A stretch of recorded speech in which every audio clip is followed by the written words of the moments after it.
Hello दोस्तों, जय हिंद। स्वागत है आप सभी का आपके अपने यूट्यूब चैनल। और दोस्तों आज खरीद शुरू करेंगे आपके लिए एसएससी जीडी। दोस्तों एसएससी जीडी के आपका previous year set GK GS सारे क्वेश्चंस। दोस्तों पहला क्वेश्चन आपकी स्क्रीन पर ये रहा। निम्नलिखित में से कौन सी ऊर्जा एक पारंपरिक स्रोत है? कौन सा ऊर्जा का एक पारंपरिक स्रोत है? पवन ऊर्जा, सौर ऊर्जा, लकड़ी या फिर बायोगैस? तो पारंपरिक स्रोत कौन सा है दोस्तों? लकड़ी जो है वो पारंपरिक है। लकड़ी जो है एक पारंपरिक स्रोत है दोस्तों। बिल्कुल सही जवाब हो जाएगा।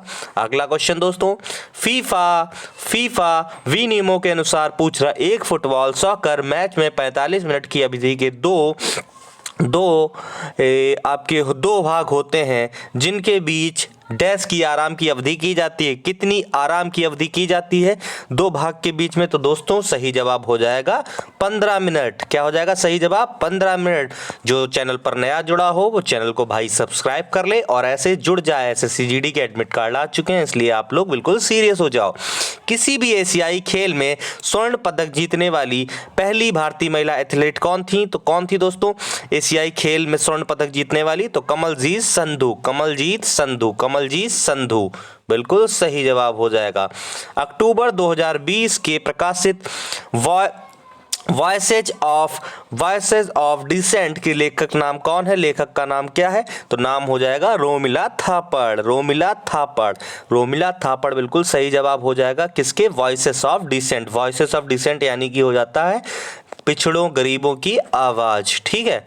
अगला दोस्तों, क्या मिट्टी को उपजाऊ बनाता है? इनमें से क्या मिट्टी को उपजाऊ बनाता है? खनिजों और कार्बनिक पदार्थों का सही मिश्रण ही मिट्टी को उपजाऊ बनाता है। खनिजों और कार्बनिक पदार्थों का सही मिश्रण ही मिट्टी को उपजाऊ बनाता है। अगला क्वेश्चन है, निम्नलिखित में से किस खेल हस्ती ने राजीव गांधी खेल रत्न पुरस्कार 2020 प्राप्त किया? तो किसने 2020 में राजीव गांधी खेल पुरस्कार प्राप्त किया था? मरियप्पन थंगावेलु। ए वाला बिल्कुल सही जवाब हो जाएगा, मरियप्पन थंगावेलु। अगला क्वेश्चन, नेक्स्ट क्वेश्चन है, निम्नलिखित में से कौन सा एक सांख्यिकी उपकरण है जो स्वस्थ शिक्षा और आय में संबंध देश की समग्र उपलब्धि को मापता है? तो दोस्तों क्या हो जाएगा? मानव विकास सूचकांक। ओके। अगला यानी कि ह्यूमन डेवलपमेंट ये आपकी इंडेक्स। ठीक। अगला, भारत में साइमन कमीशन के आगमन में पूर्व निम्नलिखित में से कौन सी घटना घटी? काकोरी कांड हुआ 1925 में और 1928 में आपका साइमन कमीशन दोस्तों भारत आया। साइमन कमीशन गो बैक का नारा जब लगाया तब उसमें हमारे लाला लाजपत राय लाठियां चार्ज हुई, उसमें वो शहीद हुए। ठीक है। गांधी इरविन समझौता अगर पूछे आपसे तो गांधी इरविन समझौता आप लोग बताओगे 5 मार्च 1931 को हुआ गांधी इरविन समझौता। प्रथम गोलमेज सम्मेलन पूछेगा तो वो भी आपका 1931 में ही हुआ दोस्तों। भारत छोड़ो आंदोलन पूछेगा तो आप लोग 1942 की डेट याद रखोगे, 1942 में। और काकोरी कांड 1925। सब लोग अगर ऐसे क्वेश्चन आ जाए तो कर लेंगे अच्छे से। निम्नलिखित में से किसने इंडिया विंस फ्रीडम पुस्तक सीधे पूछ रहा है भारत के स्वतंत्रता संग्राम में संबंध में उनकी आप बीती है? तो दोस्तों ये किसकी है? तो दोस्तों मौलाना अबुल कलाम आजाद। ये दोस्तों कांग्रेस के जो अध्यक्ष थे, सबसे कम उम्र के और सबसे लंबे समय तक ये युवा अध्यक्ष रहे कांग्रेस के। ठीक है। अगला दोस्तों, अगला है, किस वैज्ञानिक ने कोशिका में पाए जाने वाले द्रव्य पदार्थ के लिए प्रोटोप्लाज्मा शब्द का प्रयोग किया? तो किसने किया दोस्तों? किसने किया? पुरकिंजे ने प्रयोग किया। किसने कोशिका मतलब कि सेल्स में प्रोटोप्लाज्मा शब्द का प्रयोग किया? किसने किया? पुरकिंजे ने। आगे दोस्तों, 2019 में भारत के संविधान में क्रमशः कितने अनुच्छेद हैं और कितनी अनुसूचियां हैं? दोस्तों अनुसूचियां होती हैं भारत के संविधान में 8 और पूछेगा अनुसूचियां पूछेगा, लेकिन जब सूचियां पूछ ले तो सूचियां हैं भारत के संविधान में 3। जब आप अनुसूचियां पढ़ेंगे तो अनुसूचियां में जो 7वीं अनुसूची है उसमें हमारी 3 सूचियां हैं। उसमें है संघ सूची, राज्य सूची और संवर्ती सूची। संघ सूची, राज्य सूची, संवर्ती सूची। ये ऐसे संघ मतलब कि संघ में वो हो जाता है आपका केंद्र वाला सेंट्रल, राज्य सूची में ये आपका राज्य हो जाता है, और समवर्ती वो हो जाता है आपके जिसमें ये दोनों मिलके कानून बनाते हैं, केंद्र राज्य। जैसे पुलिस किसका विषय है, तो पुलिस जो है वो राज्य सूची का विषय है, और सेंट्रल रेलवे किसका विषय है, तो संघ सूची का। रेलवे देखिए, रेलवे मंत्रालय केवल केंद्र में होता है, वैसे ही पुलिस जो होती है वो सिर्फ और सिर्फ राज्यों की होती है। और समवर्ती में ऐसी चीजें आ जाती हैं जो दोनों लोग कानून बनाते हैं, जैसे विद्यालय होते हैं शिक्षा, तो केंद्रीय विद्यालय भी होते हैं और राज्य के भी विद्यालय अपने होते हैं, इसलिए ये समवर्ती सूची में होता है। तो दोस्तों अभी तक की 395 अनुच्छेद हैं, 395 अनुच्छेद हैं और 8 अनुसूचियां हैं, तो बिल्कुल सही जवाब हो जाएगा डी वाला। D is the right answer. निम्नलिखित में से किसने हड़प नीति लागू की? हड़प नीति दोस्तों डलहौजी ने लागू की। हड़प नीति के तहत ये राज्यों को हड़प लेते थे। दोस्तों डलहौजी ने एक बहुत काम किया, तो आपका सन हो जाएगा 1853 का। 1853 में डलहौजी के समय भारत में पहली रेलगाड़ी चली।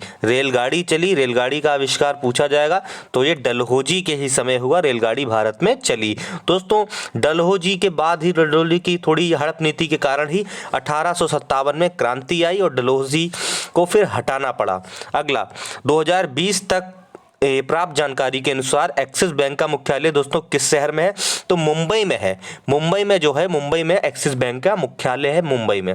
ठीक है। अगला अपनी डॉक्यूमेंट्री ची लूपो के निम्नलिखित में से किसने 2020 दादा फाल्के पुरस्कार जीता?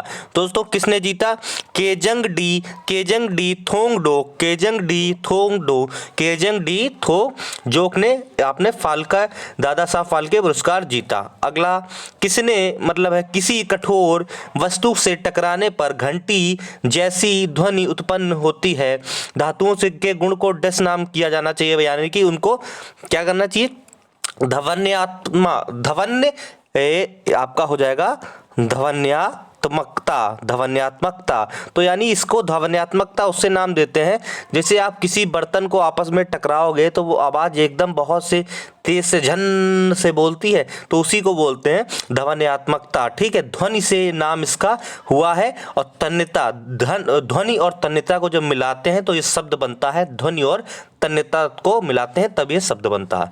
अगला डैश का उद्देश्य है देश में पंचायती राज को बढ़ावा देना। तो दोस्तों जो 73वां संविधान संशोधन हुआ, संविधान संशोधन दोस्तों वो होता है जो संविधान में जो पहले अनुच्छेद लिखे हैं तो उनमें अगर किसी तरीके की कमी होती है तो उसको सुधार के लिए उसी को संविधान संशोधन कहते हैं। और 73वां संविधान संशोधन हुआ 1992 में, तो इसके तहत पंचायती राज व्यवस्था लाई गई।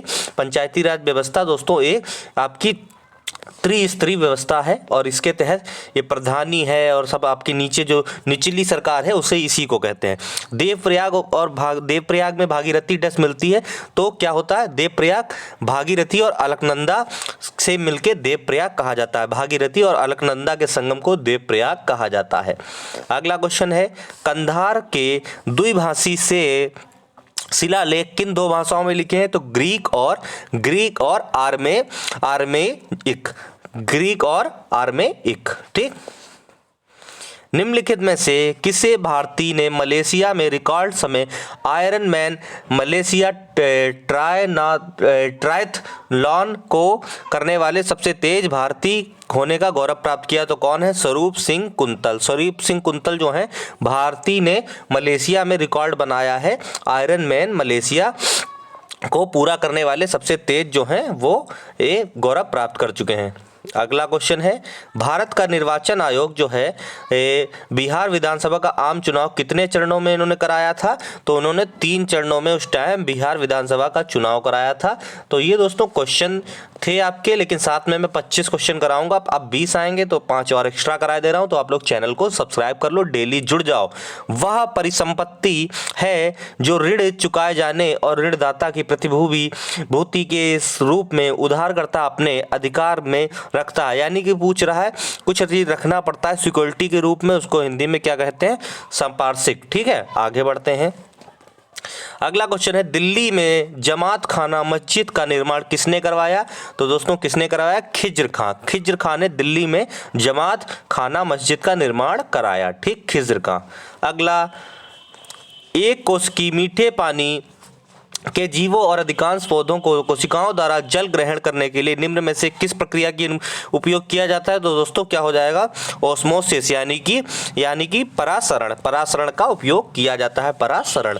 अगला क्वेश्चन दोस्तों, निम्नलिखित में से 2020 में आईसीसी एलीट पैनल में प्रवेश करने वाले युवा अंपायर कौन है? दोस्तों नितिन मेनन जो है, नितिन मेनन क्वेश्चन पूछा गया था। नितिन मेनन जो है वो सबसे कम उम्र के अंपायर है, नितिन मेनन, ध्यान रखेंगे आप लोग। अगला क्वेश्चन और लास्ट क्वेश्चन इस वीडियो का, कौन चंद्रगुप्त प्रथम का उत्तराधिकारी है? उत्तराधिकारी दोस्तों वही है, समुद्रगुप्त हैं, जिन्हें क्या बोला जाता है दोस्तों? नेपोलियन कहा जाता है भारत का। तो दोस्तों ये थे क्वेश्चन। दोस्तों चैनल क्लास पसंद आ रही हो तो एक कमेंट में जय हिंद लिख दीजिए और इस क्लास को लोगों में शेयर कर दीजिए। दोस्तों कमेंट करना बिल्कुल ना भूलना। चैनल पर अगर नए जुड़ा हो तो चैनल को सब्सक्राइब कर लो। जय हिंद, जय भारत।